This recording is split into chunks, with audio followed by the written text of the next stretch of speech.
Feliz tarde a todos, toda mi audiencia en las diferentes redes. Estamos en Desafiándote. Estamos el día de hoy, viernes 13.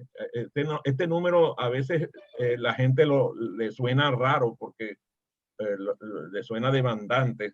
Incluso aquí en los Estados Unidos, pues hay todo un misterio con esto del viernes 13. Hasta películas han hecho con el viernes 13, pero para mí es un día especial porque tengo la bondad de recibir en esta casa a mi querido amigo César Peña Vigas. Bienvenido, César, ¿cómo estás?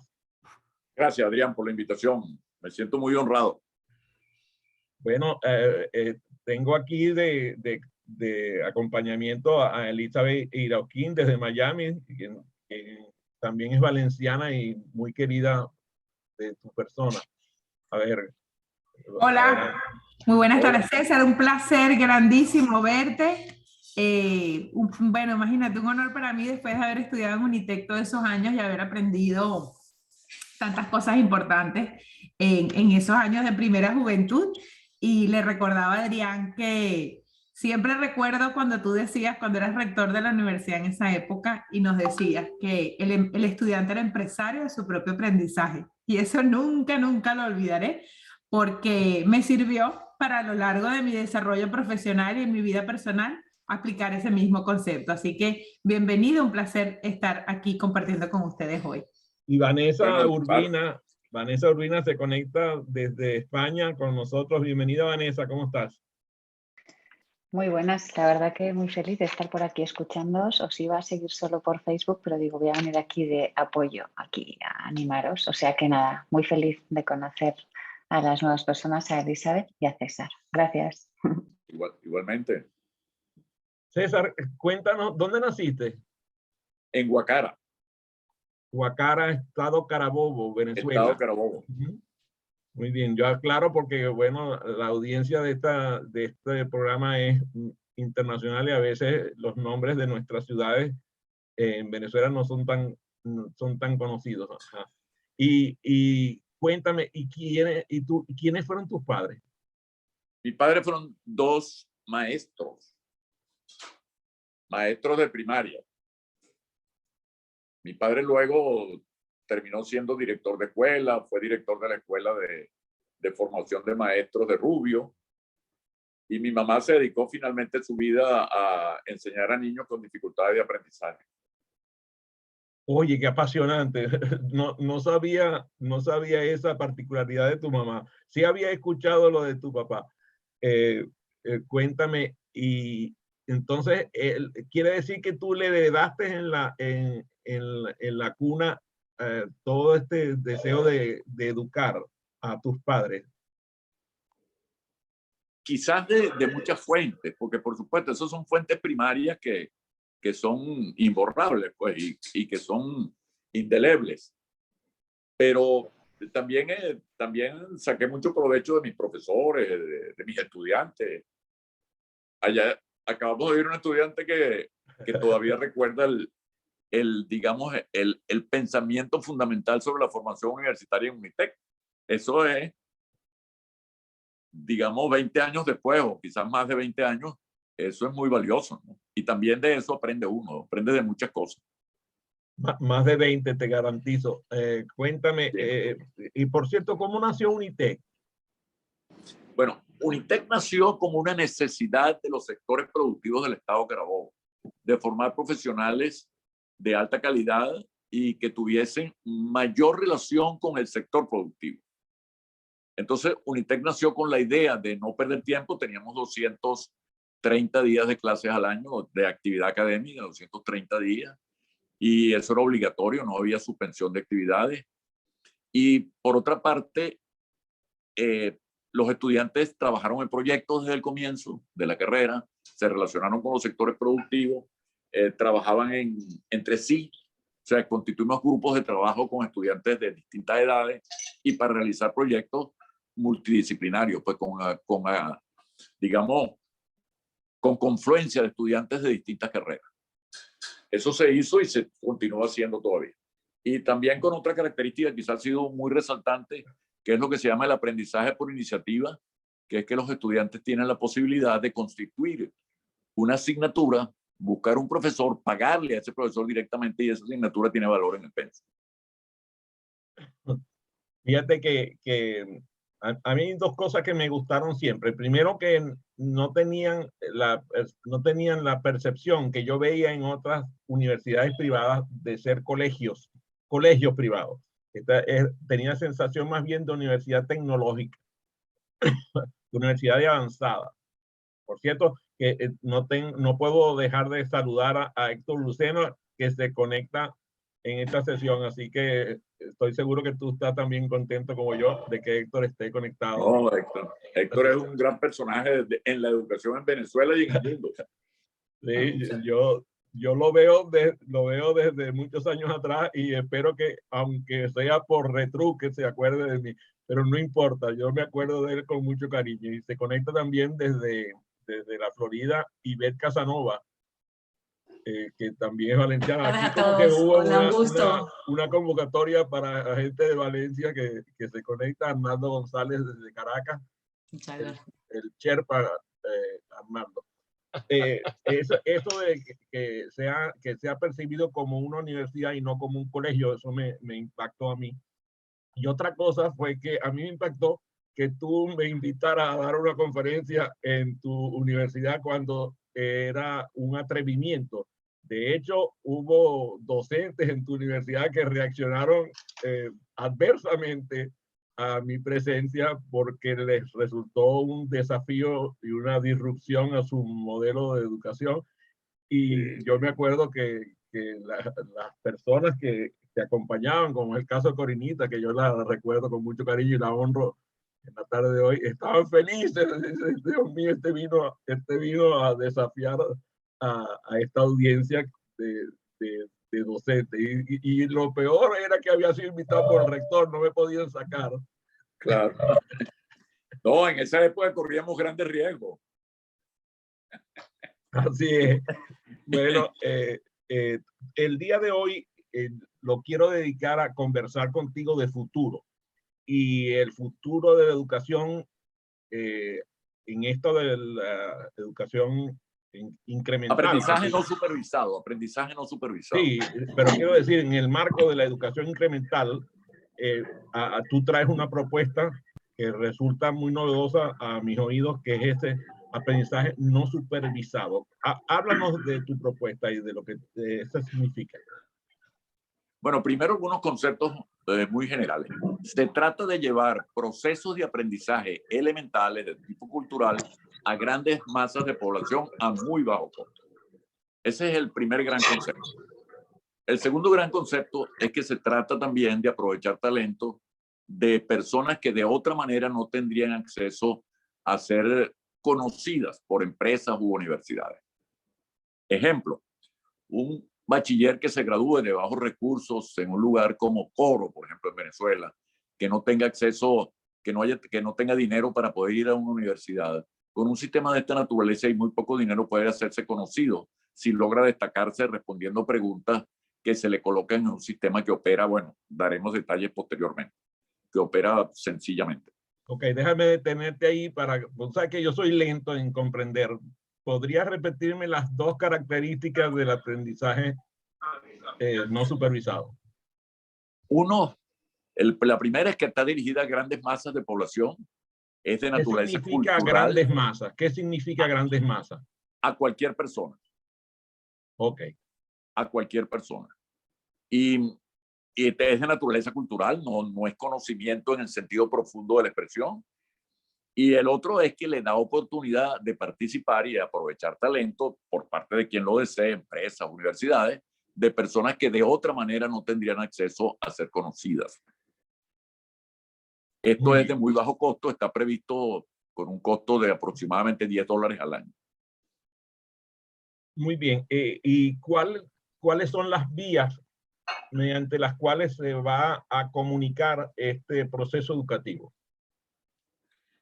Bueno, lo que está en este momento operando, o sea, galaxygalileo.com, son 20 preguntas de naturaleza administrativa, de conocimiento básicos de economía, de gerencia. 20 preguntas que vienen, digamos, expresadas en un lenguaje sencillo y claro. Las personas que leen estas preguntas tienen oportunidad de estudiarlas durante un mes. Y el 29 de cada mes hay una prueba que consta de 10 de esas 20 preguntas y que vendrán acompañadas de 5 opciones de respuesta. Repito, en este momento hay publicadas 20 preguntas. Si las personas leen esas 20 preguntas y las estudian, pueden trabajar en equipo, tienen la oportunidad de contestar a ellas el día 29 de cada mes en número de 10 tomadas al azar y con 5 opciones de respuesta. O sea, las preguntas son de selección múltiple, como se llama normalmente. Ese es el concepto estructural básico. Repetimos el sitio de nuevo, por favor. Si Galaxy, en inglés, galaxygalileo.com. Todo junto, galaxygalileo.com. Muy bien. Eso está abierto. Adelante. Se puede inscribir cualquier persona. Por cierto que Elizabeth me ha hecho el favor de escribirlo en el chat de esta sesión, gracias. que lo pueden ver en Gracias, las redes también. Muy bien. Y ver, como tú eres una persona tan disciplinada con eso de tomar notas y eso, y tú también, Elizabeth, dime lo que comprendiste de la propuesta de las 20 preguntas. Entendí que se publican 20 preguntas cada mes para estudiarlas a lo largo del mes. El 29 de cada mes tienes la oportunidad de presentar un examen de 10 preguntas. De esas 20 preguntas es un examen de selección múltiple, 5 opciones de respuesta, y cada mes pues van variando las preguntas. ¿Es así? Cada vez van variando las preguntas.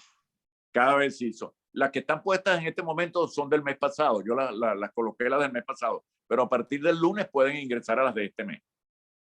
Muy bien. Y me imagino que el sistema de evaluación arroja un resultado que conoce el estudiante en privado. Lo conoce en privado. Y arroja también arroja un registro, que es el nombre del estudiante, su correo, el número de preguntas que ha respondido acumuladamente, por supuesto, con el pasar del tiempo, y al lado el porcentaje de respuestas correctas. Ese es el currículum vitae de la persona. La idea es que el currículum vitae sea muy resumido y ese es el currículum vitae. Cualquiera que quiera averiguar personas con esos perfiles tiene la posibilidad de hacerlo en el sistema. Bueno, eso es muy, muy complicado de detalle, pero la idea es que una empresa quiera averiguar personas que tengan un determinado perfil, lo puede hacer a través del sistema fácilmente y le va a arrojar ya listas de personas con resultados de preguntas respondidas correctamente y preguntas a las cuales se ha respondido, el total a las cuales se ha respondido. Eso es una forma también de comunicar a la gente con interesados. Por eso lo dije al comienzo. Muy bien. Como Héctor Lucena a mí me acostumbró al pensamiento enciclopédico, entonces me obligas a preguntarte a qué rango, a qué áreas de la universalidad atiende esas 20 preguntas. Bueno, primero un saludo a Adrián, Ivette, Arnoldo, Elizabeth y Vanessa. Y por supuesto a César, con quien me comunico. Iraida y Gabriel, que están sin... Gabriel Ruda, que debe estar en Panamá, por cierto. Sí, sin cámara. Bueno, la experiencia inicial que se empezó a desarrollar, yo creo que ya vamos para año y medio, ¿no? De haber construido, ¿no?, una base de datos de preguntas. El equipo que construyó esa base de datos de preguntas es un equipo de diversas disciplinas, todos académicos, ¿no? Todos con las herramientas y las destrezas para construir preguntas, para pensar en respuestas, para sutilmente crear alternativas que aparentemente parecidas, pero cada una con un perfil propio, para poner a pensar a la gente y para que indague, ¿no? Para que indague, porque no es un conjunto de preguntas que se colocan para ser respondidas en el momento. Como hay un lapso amplio, es para inducirlo a la búsqueda, al análisis, ¿no? Y la construcción, esto posiblemente César lo va a desarrollar mejor, el equipo base es un equipo donde gente que tiene trayectoria, estudios en el área de macroeconomía, recursos humanos, relaciones laborales, sistemas, mercadeo. Claro, predomina la cosa económica, vamos a decir, organizacional, pero esto da para campos como ecología, como aeronáutica, da para todo. La maqueta da para todo. Muy bien, déjame interrumpirte para ver. Entonces, César, según yo entiendo, según lo que yo aprendí cuando estaba muchacho, me dijeron que uno podía aprender conocimientos, habilidades, actitudes y valores. Esos eran los rangos en los cuales nosotros podíamos ser educados. ¿Me faltó alguno? Bueno, lo que ocurre es que este sistema en su escala más primitiva o más primaria, como está ahora, en su escala primaria, está pensado en aprendizaje fundamentalmente de conocimientos de naturaleza cultural y ciertas habilidades de pensamiento. Esos son los dos componentes dominantes. No tocamos o no lo tocamos, no es la expresión. No hacemos énfasis en desarrollo moral y en temas de esa. Ni en actitudes ni en valores, principalmente entonces en conocimiento y habilidades. Y habilidades específicamente habilidades de pensamiento. Sí, específicamente habilidades de pensamiento. Ajá. Como sé que tú, porque la ventaja de conocerte es que uno te lleva el tiempo para entenderte, tú eres un apasionado del pensamiento crítico y le das un peso importante a la educación en pensamiento crítico. Era uno de los énfasis que hacías dentro del proceso educativo en la casa de estudio que tuviste el acierto de crear, y era un campo que buscaba que tus estudiantes cultivaran el pensamiento crítico. También habilidades de pensamiento crítico están contempladas. Sí, habilidades de pensamiento sistémico, habilidades de pensamiento crítico, por supuesto, dichas de manera elemental, porque las preguntas conducen algunas a ello. No es que haya un curso sobre eso. No. Eso lo entendimos. No estamos pretendiendo que haya un proceso de educación común. Este es un proceso de educación casi por inmersión dentro del proceso de cultivar el conocimiento y las habilidades con este proceso a través de la pregunta, el enorme poder de las preguntas. Es así, ¿verdad? Así es. Yo lo llamo incompleto suficiente. Qué bueno, muy bueno. Incompleto y suficiente, muy bien. Entonces estamos hablando de una veintena de preguntas cada mes que se convierten en 240 preguntas al año. O sea, yo creo que ese es un número mayor que las preguntas que se hace la mayoría de las personas hoy en día. Con mucho respeto lo digo, la mayoría de las personas no se hacen 240 preguntas al año. Y ahí hay una debilidad importante, porque al no hacerse las preguntas, entonces tú sabes, la pregunta tiene la ventaja de que tiene muchos caminos de respuesta. Cuando tú no te haces preguntas, no tienes camino. Simplemente es así. Entonces, ¿qué pretende? ¿Cuál es el objetivo último de esta experiencia tan ilusionante? Bueno, en primer lugar, el primer objetivo es lograr que millones de personas que no tienen oportunidad o no tendrían o no hubiesen tenido oportunidad de acceder a un sistema de aprendizaje que a su vez revele su identidad, es decir, revele su currículum vitae. Eso es el primer objetivo, llegar a muchas personas que hagan eso. El segundo objetivo que tiene es pensar en largo plazo en la universidad, que es uno de los más importantes, y en empresas. ¿Qué significa esto? Que yo puedo, mediante este sistema, colocar preguntas a lo largo del tiempo, que en unos 4, 5 años, 3 años, preparen gente para determinados fines y propósitos de naturaleza productiva o social. Cruz Roja, por ejemplo, que lo mencionaste, Carla Levy. Si personas aprenden de ese tipo de auxilio y forma de hacer que la gente pueda llevar mejor calidad de vida, y lo aprenden con tiempo, con anticipación, esas personas podrán estar preparadas para ejercer esas funciones o algunas conexas que traigan como consecuencia que la vida sea mejor.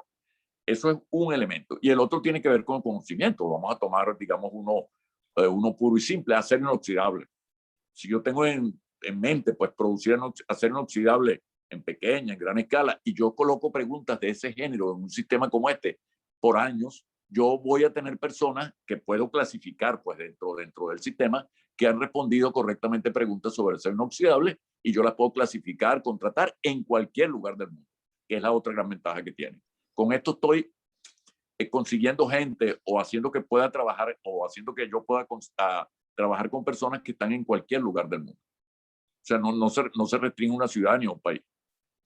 Muy bien. Eso son como lo esencial para no ser tan extenso. Bueno, tú sabes que la presencia de Vanessa Urbina, pues me garantiza que las personas como yo, que pertenecemos, como te dije, a los viegenials, que ya estamos por encima, o sea, ya estamos en los 70 para arriba, entonces como ella tiene una acción importante con mi generación de viegenials, tiene muy interesante trabajo allá en España, está haciendo cosas maravillosas.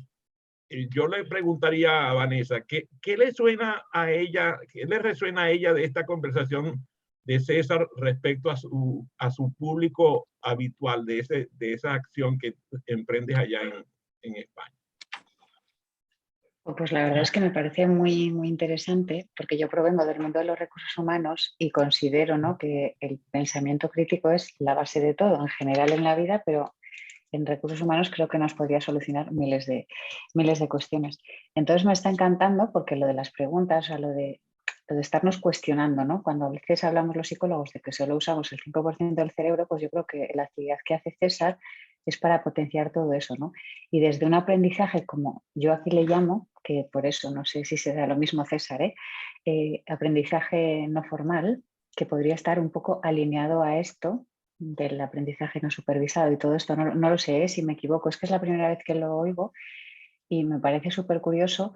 Y de hecho, yo siempre en mis actividades lanzo muchísimas preguntas. De hecho, el otro día en una empresa, dando un curso a mandos intermedios, me decía, madre mía, pero qué de preguntas. Pero claro, debemos estar preparados como líderes y en general como personas para recibir esos inputs y tener esa agilidad mental. O sea, que es que al final la estimulación cognitiva que nosotros a veces propiciamos, ¿no?, en diferentes entornos, creo que lo deberíamos llevar a nuestro día a día y a cualquier edad. O sea, aquí Adrián estaba comentando lo de nuestro proyecto de envejecimiento activo, pero lo podemos llevar a cualquier edad. Entonces, no sé, César, si tiene algo que ver con ese aprendizaje no formal, ¿no? Pues un poco por los destinatarios, por un poco todo, o no tiene nada que ver. A ver, tiene que ver con novedades, por ejemplo. Yo podría colocar en el sistema hoy preguntas sobre el suministro de gas ruso a Alemania y las consecuencias económicas de eso. Es decir, una de las grandes ventajas es que yo puedo colocar en el sistema preguntas mes a mes que tengan que ver con las realidades locales. Puedo colocar una pregunta un poco más allá. ¿Qué pasa con los ancianos en la Seguridad Social Española, por ejemplo? ¿Qué tipo de asistencia reciben? ¿Qué pasa con el número de ancianos creciente y con el dinero que cada vez es más insuficiente para poder cubrirlo? Esas son preguntas que pueden ir en el sistema y hay personas que se enteran de ellas como consecuencia de su interés o como consecuencia, y voy a eso, que la pregunta fue muy acertada, o como consecuencia de un interés difuso en aprender para adquirir mayores habilidades de pensamiento y poder entender mejor el mundo. Porque si uno no entiende los ancianos españoles, si uno no entiende el suministro de gas de Rusia a Alemania, si uno no entiende ese tipo de cosas que están ocurriendo y que parecen como triviales a primera instancia o como ya resueltas, entonces le es más difícil entender los fenómenos que van a venir ocurriendo tanto en su vida personal como en su inserción social. Y lo de vida diaria viene como parte de las habilidades de pensamiento. Les doy un ejemplo breve. La pregunta es la siguiente: ¿qué conviene más? ¿Tender la cama todas las mañanas o dejarla así como cuando uno se levanta y no tenderla? Esa pregunta parece trivial, pero por supuesto hay que generar un concepto de conveniencia, hay que estudiar varios factores y por supuesto quizás haya poca información en Google sobre ella. Entonces hay que buscar información en otra parte, en otra fuente. Bueno, ese tipo de preguntas de vida diaria, el sistema conduce también a que se puedan producir. Enhorabuena, César. Te voy a decir que Milico Ten, que era mi mamá, te hubiera respondido ipso facto. Y a mí me hicieron responder esa pregunta cada día temprano por la mañana. Cada uno tenía que hacer su cama y yo le decía, mamá, si se va a deshacer al mediodía, porque en ese tiempo llegábamos al mediodía del colegio para para tener incluso teníamos hasta siesta, porque el colegio paraba a las 11:30 de la mañana, llegábamos a almorzar y hacíamos hasta una siesta de unos minutos antes de volver otra vez al colegio, que era ineficiente de grado superlativo, pero yo de verdad me divertí muchísimo con eso. Pero me encantaría haber hecho un ejercicio de esto con mi mamá para que ella hubiera aportado a este conocimiento. De verdad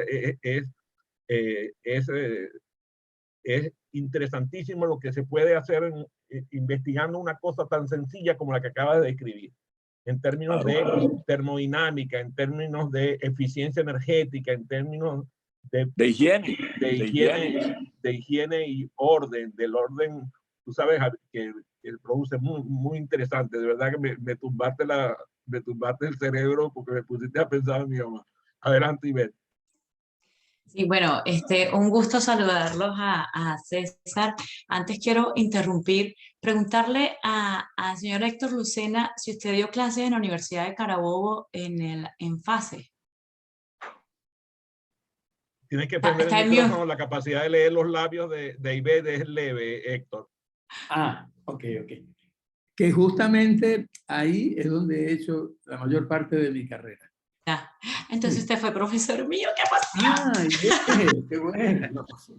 Un gran saludo. Es que lo vi, yo digo, ya va, esa cara yo la conozco. ¿Y eso fue por cuál año, Ivette? Uy, ¿recuerdas? Desde el 96, entre el 90 y el 96. Sí, yo creo que vi 2 materias con usted, estoy segurísima. Está bien. Qué gusto saludar. Lo que pasa es que ahora se ve más guapo que antes. Antes se veía muy serio. Me gusta saludarlo. Bueno, mi pregunta, bueno, me parece súper apasionante esto porque precisamente la nueva generación que estamos teniendo ingresando al mercado laboral, la Centennial, muchos de ellos, todavía no hay datos estadísticos, pero no están como muy orientados a irse por la formación oficial, ¿no? Estudiar una carrera, sino que mucha de esta generación son personas más autodidactas y ahora como todo es por el internet y todo esto, me parece súper valiosa una plataforma como esta que pueda de alguna manera validar, llamémoslo más académicamente, actitudes o competencias para luego permitir, como lo estaba diciendo el señor César, una inserción laboral. Mira que me costó una vida que llamarlo César para que tú vengas a llamarlo señor. No me le pongas... Bueno, César, ok. Bueno. Prefijo, por favor. Bueno, y mi pregunta era, ¿cómo están haciendo para promocionar esto? Porque eso sí no está. O sea, ahorita lamentablemente tenemos una autopista de información, pero no necesariamente la información que está ahí en Google o en los otros buscadores es la información como más válida, llamémoslo así, sino que cualquiera se puede meter, agarra, sube, escribe, y realmente carece de mucho sustento, ¿no? Bueno, tienes Wikipedia, en fin, pero para mí no es lo mismo que ir en los libros, y es lo más fácil que tenemos hoy en día. Entonces mi pregunta es, ¿cómo están haciendo o qué plan tienen para poder promocionar una plataforma como esta a estas nuevas generaciones que definitivamente les puede facilitar cierta certificación para el ingreso o validación para el ingreso al mercado laboral?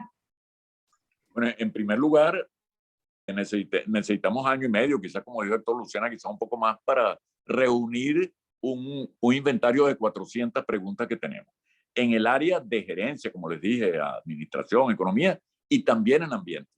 Estamos trabajando en ambiente. En la prueba que ustedes van a ver a partir del lunes hay algunas preguntas de ambiente. En esta que tienen ahora no hay. Esa es una manera de generar el sistema, de darle nacimiento. Lo otro que estamos haciendo en la Universidad Tecnológica del Centro, hay 2 asignaturas electivas que son sin supervisión. Es decir, que no tienen clase, solo preguntas. Tienen 60 preguntas, de las cuales hay que responder 30, de las cuales hay que responder 15 correctamente para poder aprobar la asignatura. O sea, se está tomando como asignatura y se llama sin supervisión, asignatura sin supervisión.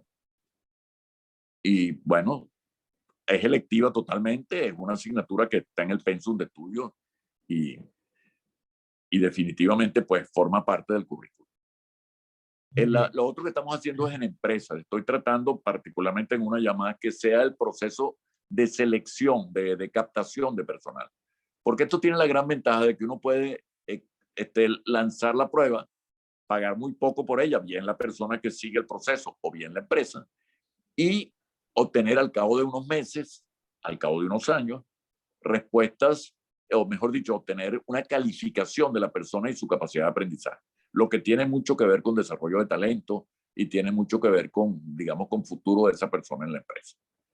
Eso es lo que estamos haciendo en empresas, y en la universidad ya tiene de experiencia 2 trimestres ya de experiencia, y estamos en este momento cubriendo el tercero. Con la prueba que ustedes pueden ver el lunes se está cubriendo el tercer trimestre con esta asignatura no supervisada. Muy bien. O sin supervisión. Hoy leía que se amplió el nivel de traducción en Google a 163 idiomas. Bueno, sí, la prueba prontamente va a estar en inglés. No lo hemos hecho porque realmente todavía estamos en una etapa bastante experimental, ¿no? Estamos en una etapa bastante experimental. El otro esfuerzo que estamos haciendo es con una fundación española que trabaja con ancianos. Estamos haciendo un esfuerzo para probar que les pueda servir de distracción, pues de aprendizaje, y con la prueba de ambiente, con la prueba de clima particularmente. La prueba que tenemos específicamente de preguntas sobre clima. Esa es la otra iniciativa que yo creo que va a ser de importancia, porque ese es un público que necesita este tipo de actividad. Una actividad que les permita conversar sobre temas ambientales. Les doy un ejemplo. Por ejemplo, yo desarrollé preguntas sobre las hallacas en Venezuela. Muchos venezolanos aquí. Pregúntale a Vanessa si sabe lo que es una hallaca. A Vanessa, sí, por supuesto que sabe. A ver, no. Yo creo que sí. A ver, yo creo que sí porque me muevo en un entorno internacional, pero creo que es una comida, pero igual me cuelo, no lo sé. Es un... Está frío. Una hallaca es una proteína con hidratos de carbono envuelta en una hoja de plátano y hervida en una hoja de plátano. Es un tamal, pues. Finalmente es un tamal. Ya más conocido universalmente. Ajá, bueno, preguntas de ese tipo que tienen que ver con comida, con vida diaria, como les dije, tienen que ver con aprendizaje. O sea, cómo la gente usa el aprendizaje para diferentes tareas que realiza. Para los estudiantes universitarios, inclusive hay preguntas que tienen que ver con digamos, cifras estadísticamente válidas. O sea, depende del ambiente donde uno inserte las preguntas, uno puede variar el carácter de las preguntas. Incluso ustedes reciben propuestas de grupos de preguntas. Bueno, si ustedes quieren, cualquiera de ustedes, participar formulando preguntas, la manera de calificar al que va a participar es que participe en el sistema por un año. Es decir, ya tiene su propio sistema de formación incluido. Si, digamos, cualquiera de ustedes quiere formular preguntas, participe en el sistema y ya empezamos a considerar sus preguntas. Te comento de dónde viene mi pregunta. Resulta que Vanessa es coautora de un libro con 12 autores. Un libro de, oye, 500 y tantas páginas que maneja 12 competencias diferentes. Y nosotros, como grupo de estudio que somos de aprendizaje acelerado, hemos hecho una experiencia de llevar el libro, ponerlo en manos de los estudiantes que lo estudien y que presenten cada capítulo del libro en ambientes internacionales. Y el resultado ha sido maravilloso. De hecho, hoy terminamos el último capítulo de ese libro. O sea, podríamos generar, por ejemplo, con el grupo de esos 12 autores, un grupo, ahí mira, ahí está el libro, ahí está también Arnaldo. Arnaldo es uno de los autores del libro Cómo se come eso. Y el caso de este libro tiene 12 autores, 12 temas totalmente diferentes que son, digamos que son competencias que la gente debería poseer en ambientes principalmente laborales, vamos a decirlo así. Entonces quizás podrían generarse un grupo de preguntas que correspondan a las 12 competencias que aparecen en el libro y proponerlas al sistema. ¿Qué te parece la idea? Bueno, mira, curiosamente yo presenté esta idea en la Feria del Libro de Guadalajara, me invitaron hace 3 años.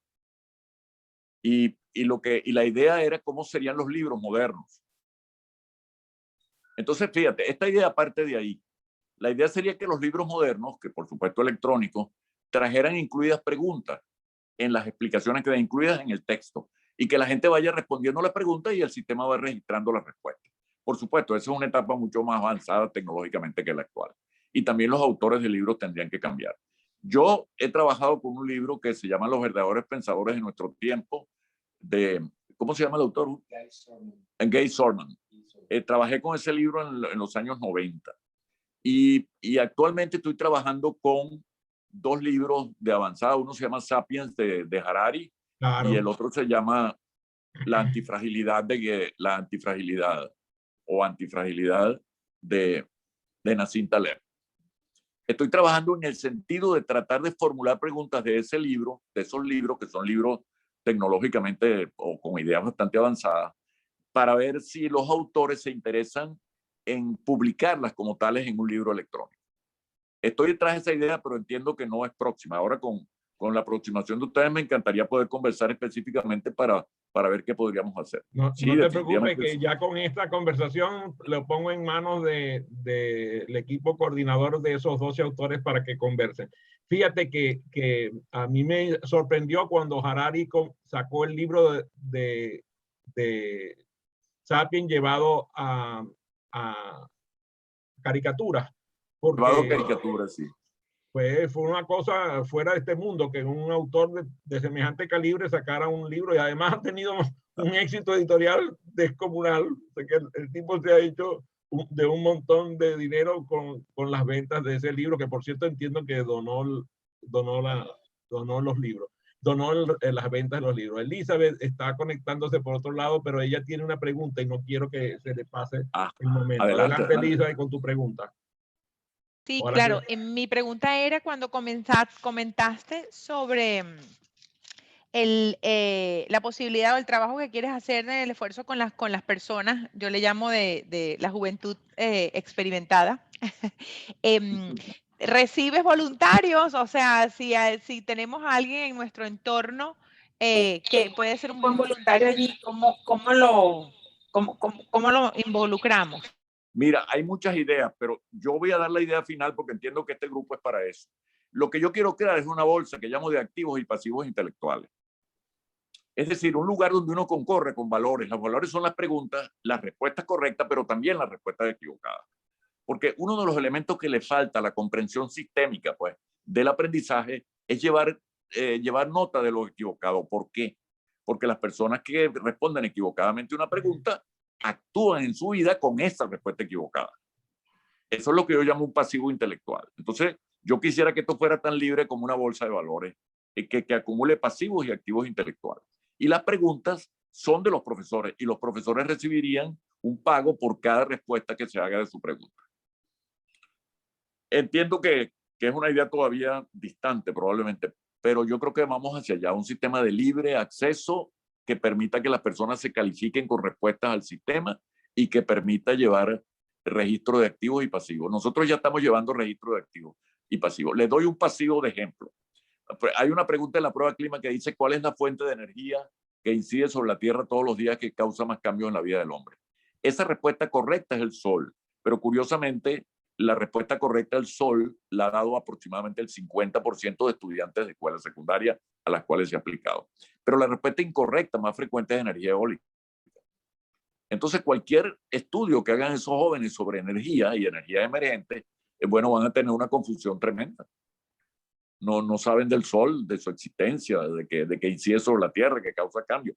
Y eso lo llaman energía eólica. Probablemente no saben bien tampoco qué es energía eólica, pero lo usan. Tal vez el nombre sea más atractivo. Entonces, ese tipo de estudio lo llamamos pasivos intelectuales.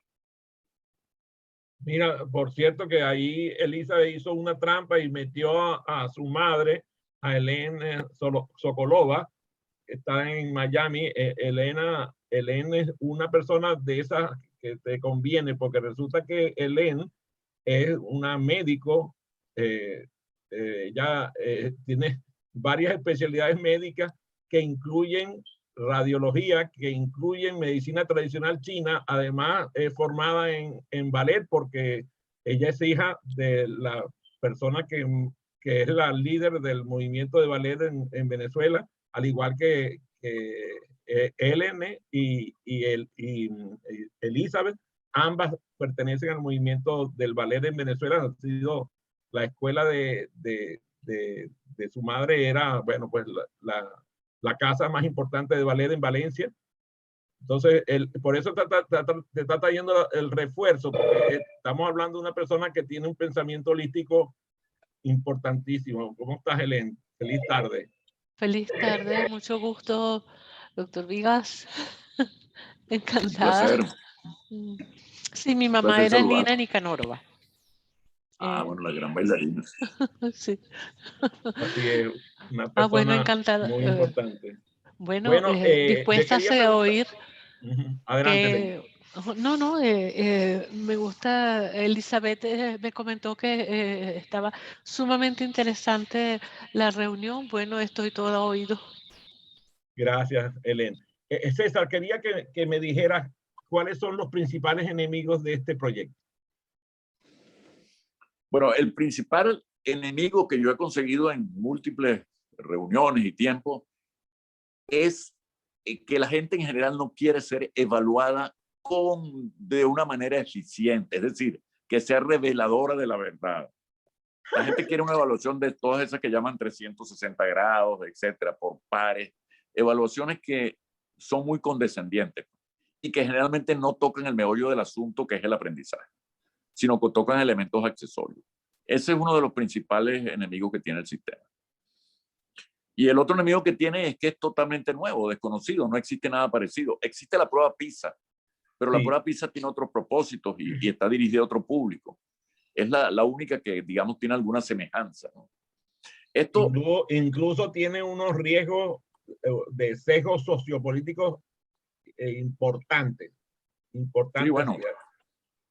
Se ha manipulado para discriminar. De verdad que a mí me sorprende que la gente pueda llegar a eso, ¿no? A manipular una prueba que tiene la finalidad de favorecer a la humanidad, no de degradarla. Bueno, yo realmente no tengo elementos para decir eso, pero sí me parece que es una prueba muy académica, de actitud académica.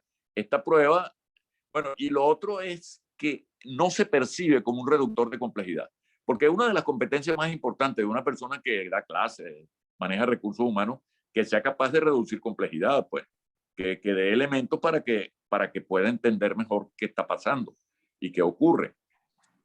Por ejemplo, a mí me ha gustado mucho un reductor de complejidad, que así lo llamo yo, a Antonio Escotado, el español, el pensador sobre economía. Él tiene un libro extraordinario que se llama Los enemigos del comercio.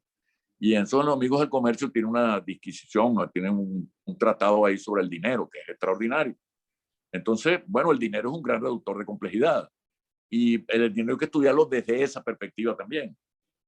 Y de allí, pues, lo que llamo cultura general, que quería un poco expandir esa idea.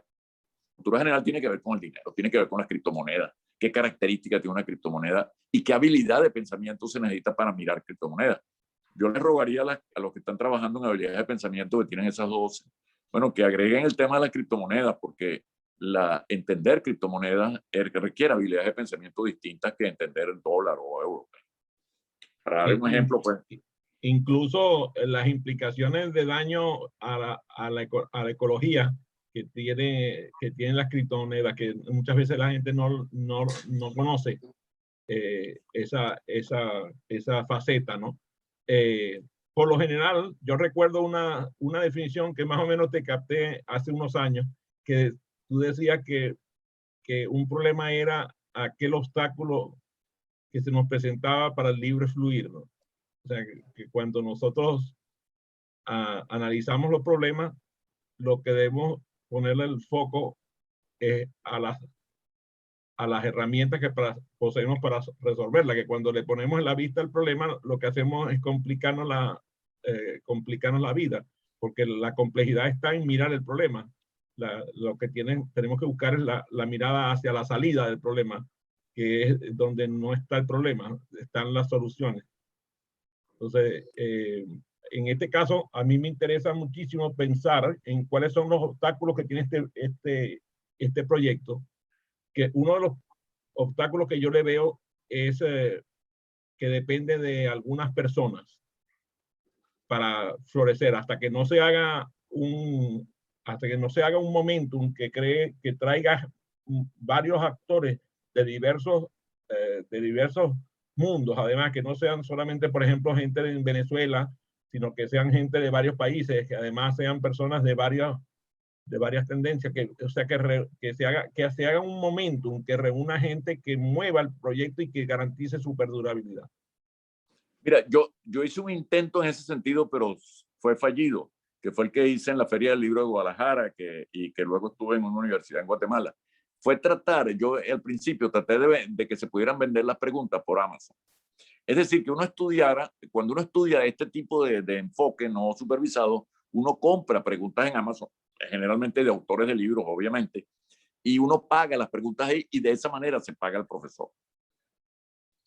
Eso sería un reductor de complejidad enorme y traería como consecuencia que hubiera, digamos, no hubiera obstáculos de por medio para que participaran personas, porque eso que tú dices es enteramente cierto. Los obstáculos son personas. Personas que piensan, por ejemplo, que se les va a ir de las manos el tratamiento de recursos humanos en su empresa. Piensan cosas como esa, que una cosa como esta no se puede obligar a nadie a que la siga. Y cómo se aplican los resultados luego a la remuneración.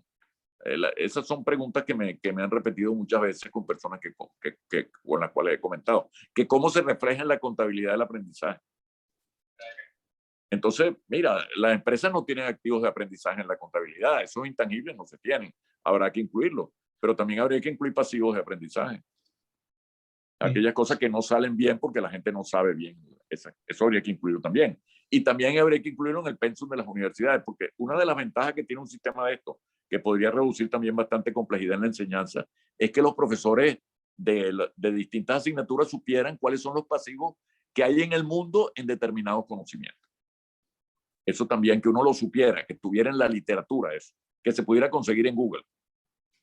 En Google no hay pasivos. Y que además se den cuenta que el pasivo de conocimientos es situacional y es regional, o sea, depende del país. Hay pasivos de conocimientos. Puede depender del país, de las edades, del sexo, de 1001 variables. Sí, puede depender de eso. Bueno, la prueba PISA pretende revelar eso también, por ejemplo.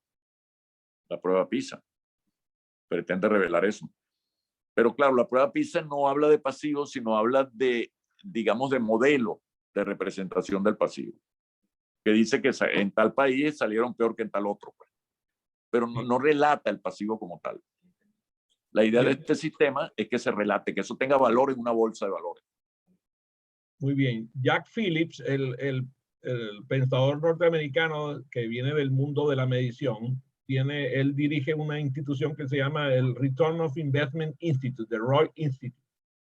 Y uno de los desafíos del ROI, del manejo del Return of Investment en términos de educación corporativa, es que estos intangibles necesitan inversión importante para poderlos medir. O sea, no se puede aplicar el Return of Investment, el ROI, a cualquier tipo de educación. Tiene que haber, porque el investigar cuesta dinero.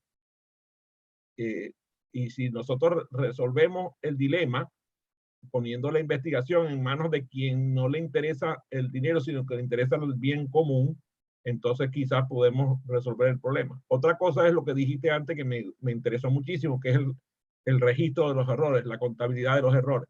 Cuando tú revisas los grandes pensadores de la ciencia, sobre todo, una de las cosas que hacen es que contabilizan los errores, los registran.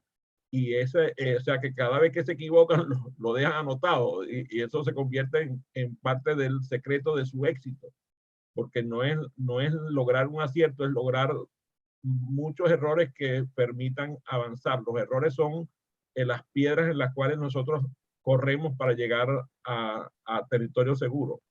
Y el territorio seguro también atenta contra nuestro aprendizaje, porque cuando encontramos territorio seguro nos seguimos corriendo.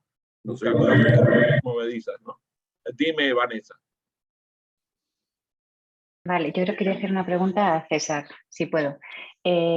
Vale, ¿qué papel, César, crees que tendría la tradición oral? Porque yo cuando te voy escuchando, ¿no? Hablando de activos, de pasivos y de todo esto, hablando de lo que está en Google, de lo que está, ¿no? Y de que a veces pues ya no leemos tanto, sino que vamos a lo fácil, ¿no? Y te hablo por mis estudiantes que a veces van como a la búsqueda de la respuesta y ya está, pero no razonan ni hay pensamiento estratégico, ¿vale?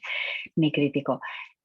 ¿Crees que esa tradición oral, que es la que nosotros intentamos hacer con la gente mayor con la que hago este programa de voluntariado, ¿no? Rescatar todo ese saber, ¿no? Ese know-how que ellos tienen y todo esto, podría aportar algo también a tu proyecto, dentro de esas preguntas que se formulan y dentro de esas posibles respuestas.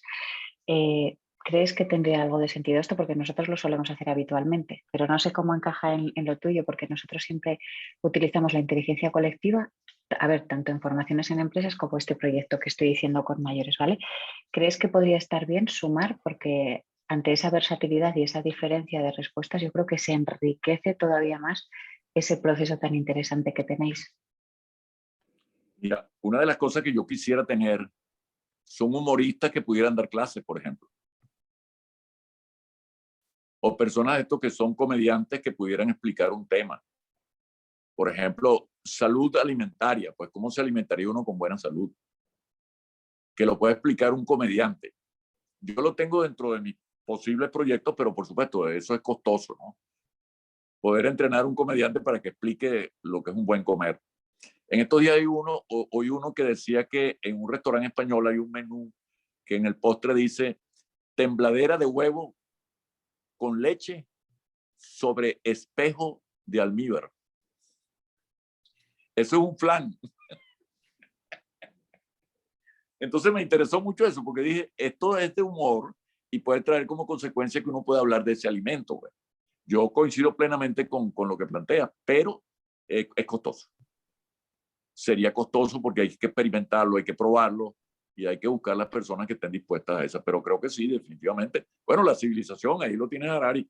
La civilización fue oral, bueno, por milenios, pues por siglos, por millones, por años, fue oral totalmente, ¿no? Y luego con la invención de la escritura cambió un poco la codificación. Pero definitivamente la respuesta es sí. Y habría que buscar recursos para eso y se puede experimentar con comediantes. Yo empezaría por ahí, porque son los que tienen el verbo más atractivo. Dos cosas me resuenan. Lo primero es que yo escuché la frase de el pestañeo de la escritura. O sea, cuando en la vida de una persona, o sea, si comparamos la vida de una persona con la vida del ser humano sobre la tierra, la aparición de la escritura es el equivalente a un pestañeo. El pestañeo de la escritura, me gustó la metáfora. Y lo otro es que ayer precisamente tuve una reunión junto con Vanessa, con Ivette, que está aquí en esta sesión, con un grupo de consultores internacionales de diferentes partes del mundo, y uno de los consultores presentó una experiencia de colocar a niños a explicar temas. Niños a explicar temas, y entonces copiaban el lenguaje corporal de los niños y generaban experiencias de aprendizaje con base en el lenguaje corporal de los niños y el lenguaje que utilizaban para explicar las cosas. A mí me pareció ilusionante, como acabas de decir con los comediantes, el poder modelar el lenguaje de un niño que explique las cosas sencillamente porque es el lenguaje que maneja. Entonces, podemos llegar a convertir ese lenguaje de niños en un lenguaje comprensible de forma, digamos, si hacemos uso de la inteligencia artificial, podemos hacer cosas maravillosas, como tú lo sabes muy bien, ¿no? No, por supuesto. Este proyecto en su etapa 2, que ojalá tenga finanzas para ello, es inteligencia artificial fundamentalmente. Porque ¿qué es lo que yo creo?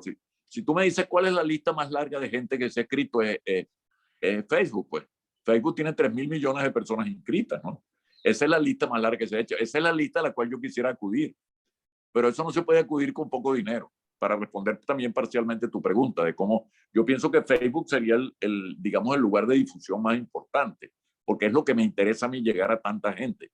Es lo que me interesa, pero para ello necesito inteligencia artificial avanzada y necesito dinero. No se puede hacer con estas técnicas rudimentarias porque estoy usando.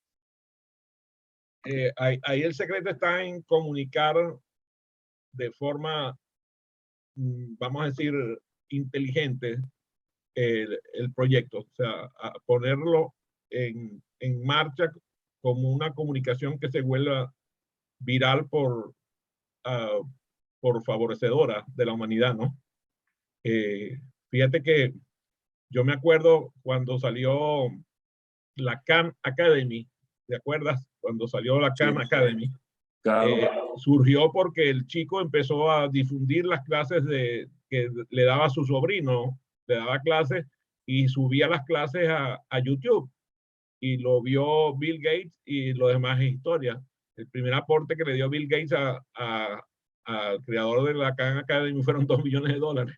Digamos que cuando un proyecto de estos enamora a un mecenas, pues si se mantiene la finalidad que lo creó, podemos llegar a tener el impacto global que se necesita. Claro, yo estoy de acuerdo plenamente y hemos intentado, pero yo me he ido también por otras ideas que TikTok me parece que pudiese ser un buen elemento, pero requiere muchas competencias verbales y competencias físicas, pues, para poder difundir algo. Eso es una posibilidad. Y la otra cosa que he estudiado, que lo he estudiado lateralmente, es cómo se hacen populares las canciones. Porque las canciones, por ejemplo, Ángel Aguilar, que tiene apenas 18 años, ha alcanzado un récord enorme, una cifra enorme de oyentes. Pues. Entonces, bueno, ¿por qué llega a eso? ¿Qué características tiene? O sea, estoy pensando lateralmente en el sentido de ver cuáles son los otros motivos digamos, de crecimiento de este tipo. Porque esta educación es así. Esto es como una canción. Pues. Por eso me gustó tanto la pregunta de la tradición oral. Porque esto es más oral, si se quiere, que escrito. Si la tendencia es... hay un tocayo tuyo que nos puede ayudar muchísimo. Es el creador de la Cata Musical. Así se llama, la Cata Musical. Te recomiendo que la busques. Yo ahorita te la pongo en el WhatsApp. Y César, así se llama, el creador de la Cata Musical, tiene un vídeo en el cual él explica que la canción que ha tenido mayor éxito en la historia ha sido Despacito y lo explica desde el punto de vista melódico, explica por qué ha sido de semejante éxito. Y es una canción creada por eres puertorriqueño, ¿verdad? Creo, Germán, puertorriqueño, ¿no? Daddy Yankee. No. Fonsi. Carlos Fonsi. Luis Fonsi. Él creó esa canción y resulta que César hace una explicación maravillosa y quizás ahí está un secreto. Bueno, la otra perdona, Adrián. No, realmente no es Fonsi. Fonsi la cantó. Quien realmente hizo la canción es una mujer, se llama Erika, no recuerdo ahora su nombre, su apellido, pero es entre panameña y brasilera. Ella es la que escribió la canción. Muy bien, el caso es que es el caso de Despacito, el que César apunta. Y la otra es una chica española, que se llama Sheila, que da clases de música clásica y música barroca, cantando, y utiliza una metodología que es maravillosa. Yo después también te lo voy a compartir. Pero me encanta que hayas traído ese tema porque tanto lo uno como lo otro puede contribuir a que esto funcione. Si logramos un método de comunicación efectiva del conocimiento, podemos lograr difundir el proyecto. Cuéntame, César, ¿qué tienes puesto en el futuro inmediato entre tus objetivos? Mira, en el futuro inmediato tengo, por una parte, una empresa de publicidad grande con la cual estoy intentando llegar a un método para hacer público esto, digamos, con la idea de que se convierta en un producto publicitario que sea de ellos. Okay. Así que ese quizás es el intento, y el otro intento es el universitario, llegar a muchas universidades con asignaturas de este tipo, porque eso va a legitimar el sistema. Le va a dar legitimidad. Le va a legitimar el sistema. Si las universidades lo usan como asignatura, pues, sea cualquiera el contenido, no sé si me entiende, esto puede ser de cualquier asignatura. Lo estamos usando de cultura general porque es lo más fácil de convencer a un consejo universitario de que se use, pues, obviamente. Si lo vas a usar en una asignatura como, no sé, como física, no va a ser tan fácil, pero con cultura general sí. En Unitec la llamamos trimestre socrático. Okay. Que es una forma de darle practicidad a esto. Mira, yo creo que ya estamos hacia el final, ¿no? Ya estamos exactamente en el final del programa y quería despedirte con una petición. Convócanos a realizar las acciones que coadyuven a que este proyecto tenga éxito. Bueno, ya están convocados de una vez y yo creo que les rogaría que vieran la página galaxygalileo.com y la semana que viene ya va a estar en la nueva y participen el 29 de este mes en la prueba.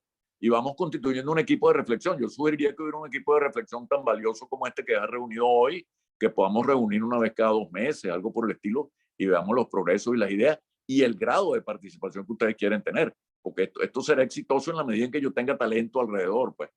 Así como el de Héctor Lucena, pues el talento así de ese calibre, pues que me ha ayudado mucho en la redacción de las preguntas y en la concepción del sistema.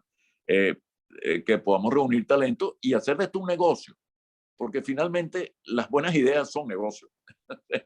Las buenas ideas se convierten en negocio. Negocio puede tener cualquier carácter, como la Cruz Roja o un carácter extremo como Facebook.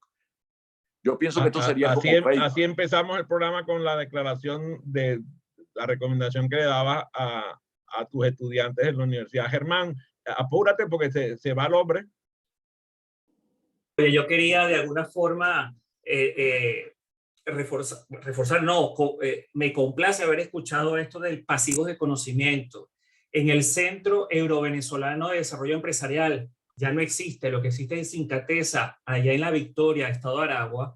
Hicimos un experimento con eso, con esto de pasivos de conocimiento, solo que tuvimos que echar mano de 3 alemanes para que ellos se movilizaran a Venezuela y pudieran de alguna forma generar un conocimiento acerca de un torno que nadie sabía cómo manejarlo para ese entonces, ¿no? Entonces ahí nos dimos cuenta que efectivamente ese pasivo de conocimiento está muy tácito y sin duda todavía es actual. O sea, hay que trabajar en ello.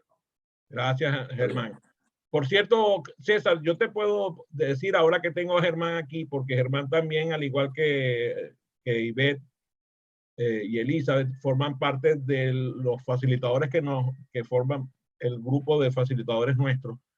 Yo voy a pedir a Germán que lleve la inquietud al grupo de facilitadores de hacer una jornada, como tú dices, de reflexión e invitar a Héctor, invitarte a ti para que converses con este grupo. Ahí en ese grupo participan facilitadores y conferencistas desde Argentina hasta Brasil y de ahí para adelante hasta Canadá, y también gente que proviene de países europeos que se reúnen todos los viernes. Así que ahí te voy a invitar para que vengas y que Germán sea tu anfitrión en ese grupo y tengamos la posibilidad de llevar este proyecto a otros lares. Mira, estoy plenamente disponible y dispuesto, pues, y con mi equipo que integran pocas personas igualmente asistiríamos. Ahora, yo quisiera cerrar con una frase que me ha inspirado mucho en esto. Es una frase de Ellie Chu, es una actriz norteamericana. La frase dice: la gravedad es la respuesta de la materia a la soledad.